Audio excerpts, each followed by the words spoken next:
One of the coolest things that I heard recently, like within the last 6 months, is that the future really is going to be around spiritually inclined businesses.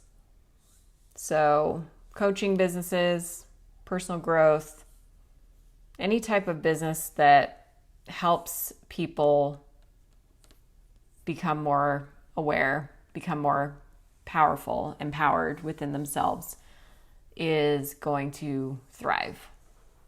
They're phasing out like monotonous, redundant jobs that robots, AI, and technology can do. And human beings aren't going to be doing those types of jobs anymore. And we're being elevated and being called to like do spiritual work. Like that's going to be the new industry. And we're seeing a lot of that already. We've been seeing some of that, and it's interesting because like I've characterized myself as a writer primarily for the past 14 years. I've been writing for a living, writing, editing, and I feel this like transformation coming on where I'm like the universe is kind of like, you're going to be shifting into coaching. Congratulations, you're going to coach people. And I never had any interest or desire to do that until recently when people started asking me to coach them. And I'm like, okay. So, it's actually pretty fun. It's actually satisfying, and you grow by doing it, and like both parties benefit. So in order for me to coach people, I had to kind of shed this old identity of myself.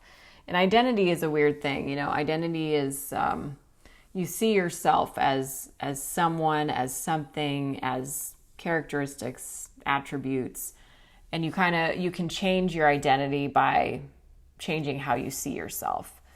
And like if you have low self-esteem one day, it's like you can make a decision. I'm going to start building my self-esteem. I'm going to start seeing myself as a capable person, a powerful person, and you can start to change that. And every person can do that. And so when we think of like identity, it's this interesting debate going on as to whether your identity is fluid or whether you're born with it or whether it's permanent or whether someone can tell you what your identity is. It's like kind of all a metaphor for choosing who you are, being who you are, shaping yourself into what you want to be, etc. So it's kind of like every person has this natural self. They're naturally who they are. And there's like this kind of divine inspiration as to who we each are. And then there's what society is telling us we should be. And we get these messages from different places. Some of those messages are positive. Some of them are negative. Some of them are helpful. Some of them are not helpful. And it kind of gets into your system, and just through hearing repeat messages, you can take that on. And some of that might not naturally match who you are spiritually. And so with coaching and with this rise of spiritually inclined businesses, the businesses that can help people access their true self are going to be the ones that thrive. And when I heard this message, I thought, that's like really, really cool. I can see that. I can see how that's happening. I mean, I'm already experiencing it. Like I'm working with different people, and I've seen how cool it is to exchange energy with somebody who is like genuinely interested in increasing your life. And it's cool. It's really, really cool. And I've been doing that for other people, and I'm practicing with each new client. I'm getting better.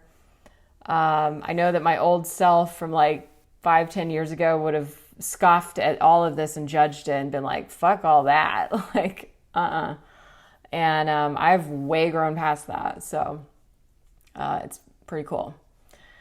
And I feel like I'm like not even really fully choosing this. Like it's choosing me. And it's the more I do it, the more I actually love it. So it's kind of like life is gonna give me like this redirect, like do more of this, right? Like I'll always be a writer, no question. But the way that I interact with clients is like kind of shifting towards coaching. And, some of my clients are it's just writing. I'm not going to be coaching them. They don't really need or want coaching, and that's fine. But yeah, spiritually inclined businesses are the wave of the future.